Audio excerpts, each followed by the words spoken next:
Монголчууд 20 дугаар зууны эхэнд 19 дугаар зууны сүүлд 20 дугаар зууны эхэнд 200-ны цаг дээр монголчууд манжин эрхшээлээс гарсан юм. Тэр үеийн улс нийгэм ард түмний амьдрал ороо бусгаа цаг үе амаргүй байна. Тэгвэл тэр үеийн монгол хүмүүсийн ерөнхий дүр төрх, зам төлөв, ахуй амьдралын дүр зураг ямар байсныг өнөөдрийнхөө дугаараар үзүүлэх болно. Бид энэхүү нэвтрүүлгээ Монсудар хэвлэлийн газраас эхлэн гаргасан монголчууд 20 дугаар зууны эхэнд номноос бэлтгэн хүргэж байгаа билээ.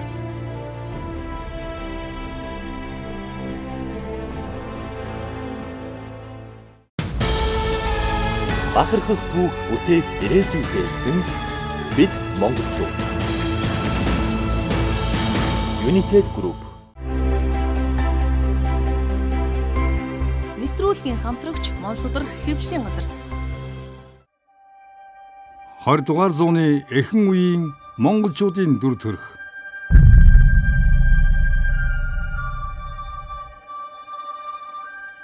Арван зууны сүүлээр монгол хүний дүр төрхийг түүхчид дараах байдлаар дүрслэн бичсэн байдаг.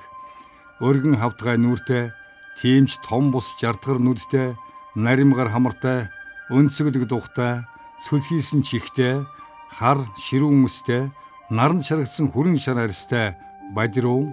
Энэ бол халх хүн бүрийн онцлог шинж ажээ. 5 гэзэгтэй монгол залуус.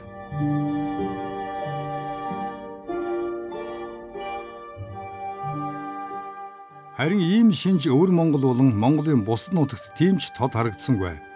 Энэ нь харийнхны нөлөөнд удаан байсан идэрдгэж нэрт эрдэмтэн Боснеев 1871 онд тодорхойлжээ. Монгол хүмүүсийн тухай гадаадын аялагчид, эрдэмтэн судлаачид олон сонирхолтой түүхийг тэмдэглэн үлдээсэн тааралдах боловч харин бид өөрсдийн талаар бичсэн хомос байдаг. Монголчууд манж хятадуудын нөлөөгөөр үсээ хусаж зөвхөн ард агзандаа баг зэрэг гэзэг үлдээх болсон байна. Ингэж ард агзандаа гэзэгтэй болсон нь манжийн үед бий болсон уламжлал юм. Энэ нь гадаад төрхөөрөө манжид захирагдж байгаагаа илэрхийлж байгаа нэг хэлбэр байжээ.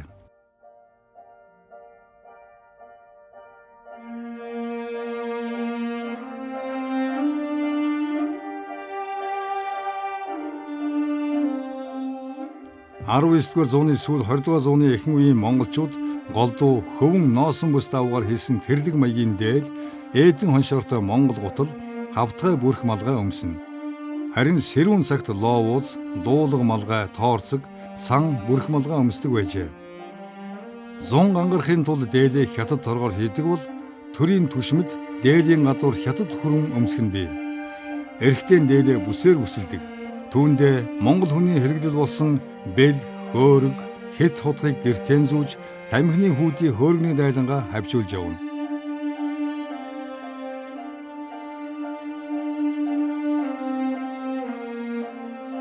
Магсар хурцын дугаржуг эргийн хамт.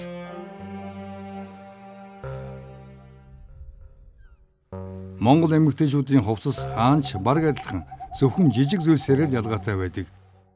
Энэхүү гол ялгаа нь яснуудын толгоон гоёлд байдаг.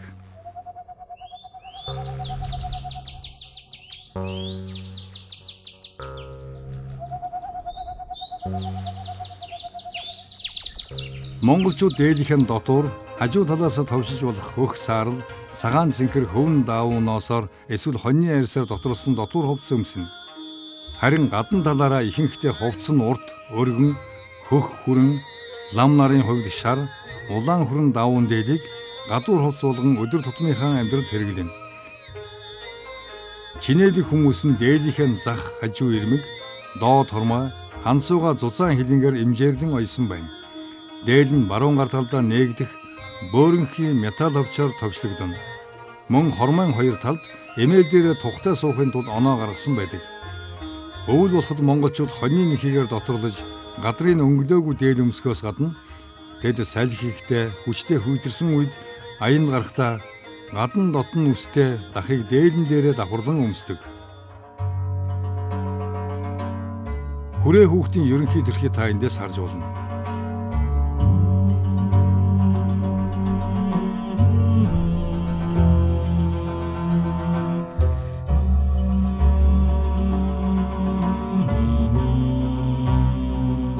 Тэгвэл 20 дугаар зууны эмэгтэйчүүд мөрөн дээр 2 гүгүүртэй урт ханцуутай нарийн дээлийг ханцуугийн богино хамтаасны хамт өмснө. Мөн тэд үсээ 2 туг болгон хувааж савуу түрхээд 2 хавтгай туул сэлбэртэй дэргэр болгон өвөр рүүгээ унжуулдаг.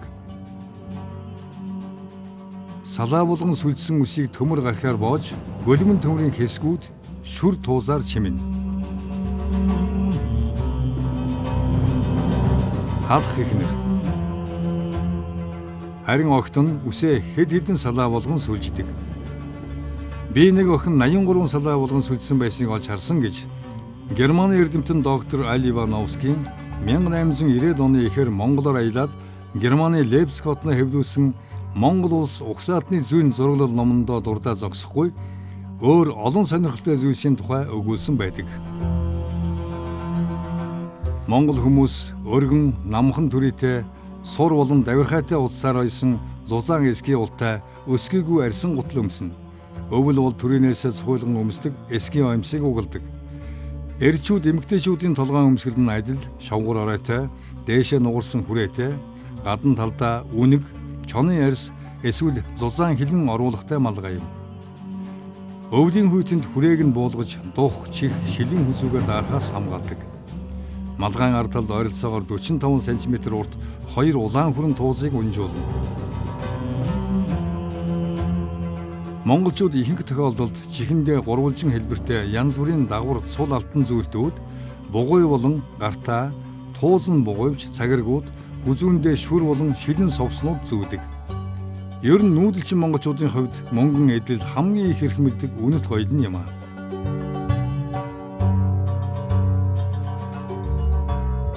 Ховд хязгаарын торгуу дээр.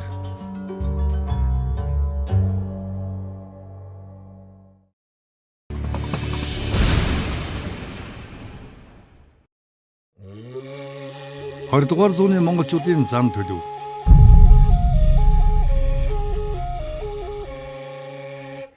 Монголчууд нүүдлийн зам тусан цай хоолныхоо дээжийг барьж аян замд яваа хэний ч ямар мэндийг асуун дайлж сайлдаг сайхан уламжлалтай.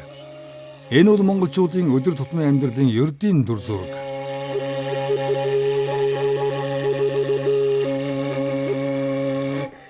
Монголчууд гүндүүгүй бод сэтгэлээ өвөрлөн морин дэл дээр өссөн шигэ бүхэл амьдралаа тийм хэмнэлээр өнгөрүүлдэг.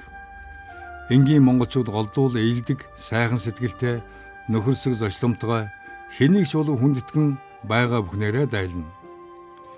Тэрчвүү хэл шинэ хонь гаргаж дайлах нь ч бий. Монголчуудын зан төлөвийн өөр нэг онцлог бол тэд зөрүүлэх нь их, түргэн уртаж өршөөнгүй, маш зөөлөн сэтгэлтэй хүмүүс. Тэд долгоноор занд туйлаас дургүй. Урт гарт гомб. Өшөө уултын талаар тэд огт төсөөлөлгүй, ямар ч ойлголтгүй байдаг. Оюун санааны хувьд бол маш сэргэлэн ахуйчтай. Монголчууд маш яриасаг, тэднээс юм асуувал хариулаад л байна. Нүүдэлчдийн яриад түргэн урсгалд гол шиг өрнөж, хүмүүс тэднээс мэдхийг хүссэн маш олон зүйлээ мэдэх боломжтой. Тэдний хань ижил анд нөхөд айл сайхалтай хүндэтгэн эв эийг эрхмэлдэг зан үнэн сэтгэл зэрэг нь монголчуудын хамгийн сайн чанарууд юм. Үүгээрээч тэд бусдын хайрыг татаж хэн бүхэнд сайхан сэтгэл төрүүлнэ. Анх удаа зураг татуулсан ах дүүс.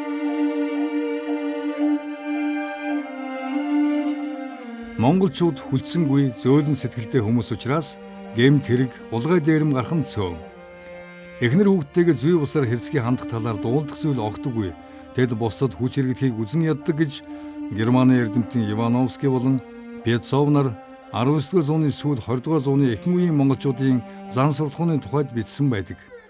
Үүнтэй холбогдуулан дараах явдлыг баримт болгон дурдж болох юм. Нэг удаа Хятадын засгийн газар нэлээд олон хүнийг улс төрийн хэрэгт буруутган алах ял оноожээ. Гэвч монголчуудын дотроос тэр шийдвэрийг хүлээн авч ялыг гүйцэтгэх хүнийг олох нь үнэхээр боломжгүй зүйл байлаа. Эцэст нь нэлээд хүний гарыг сайлган байж нэг монгол хүнд хэрэг тулган шийдвэрийг гүйцэтгүүлжээ. Гэвч төдөлгүй бүх монголчууд түүнээс нүүр буруулан холжээ. Тэгээд эцэст нь тэрээр бүр ядуурч өгөлгөөр голоозоогоон өдөр хоногийг өнгөрөөдөг болсон байна.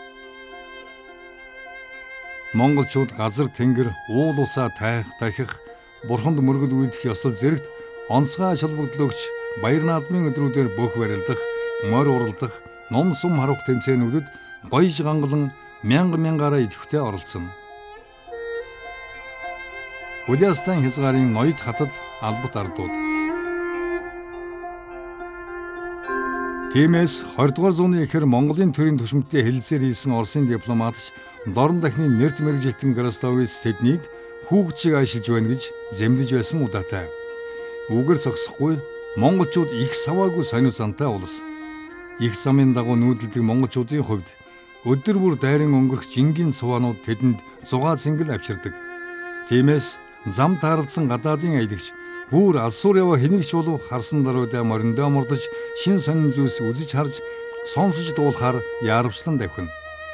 Аянчдыг хэрэг болгон угтаж мэд ус мэдээд хаашаа юу хийж яваа, юу авч яваа, энийг үзье, тэмээгээ хэдээр ав, энийг зарах уу гэх мэтэр асуу шалгаадаг хүүхд шиг сониучрахна.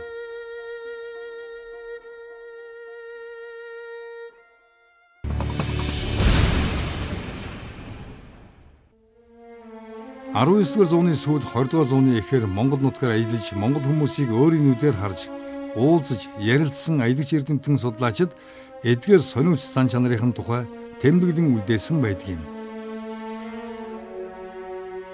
Оюун санааны хувьд монголчууд гайхалтай ухаалаг, зөн совинтой хүмүүс. Тэд талнуудгаа маш сайн мэднэ. Ямар ч боломжгүй байдлаас гарс олчих чадна.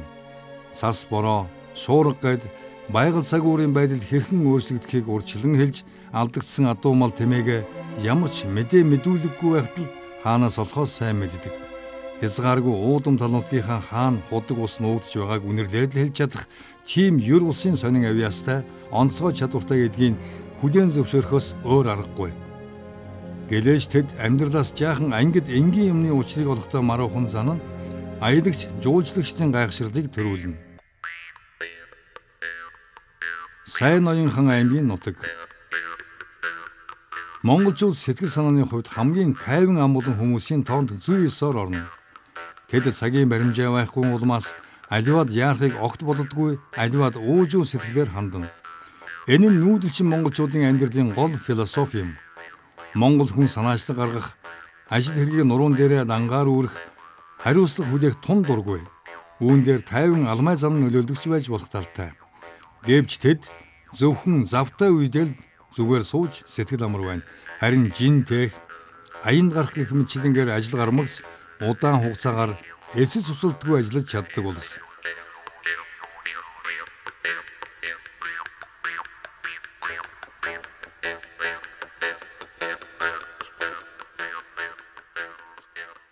Өчүүхэн багасаа малын хотонд өсөж, морины нуруунд хадагдсан монгол хүн байгалийн хатуу ширүүн уур амьсгал дасаж зохицсон эрүүл чирэг байдаг. Талын шуурга өвлийн тэсгэн хүйтийн жавар, зуны айгам халуунд ч монголчууд ажирахгүй тэсвэр хатуужилтай. Тэд өвлийн хасах 30 градусын хүйтэнд цай тээсэн тэмээн жингийн урт суваг даган хүйтэн салхи сөрөн бүтэн сарын турш нойр хоолгүй явж чадна.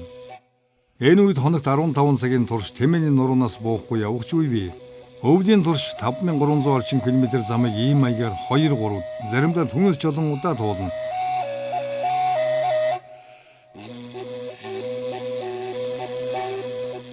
Гэвч хачирхалтай тэд 2-3 км замыг явган тулж чадахгүй. Чийгтэй газар 1 хоног унтахад л бие муутай хүн шиг хоолой нүвдэж ханиа төрнө гэж Төв Аз болон монголчуудын газар нутаг, ахуй амьдралын талаар хамгийн бодиттой мэдээллийг дэлхийд түгээсэн Оросын аялагч байгаль хамгаалагч генерал Пржевальский тэмдэглэсэн байна.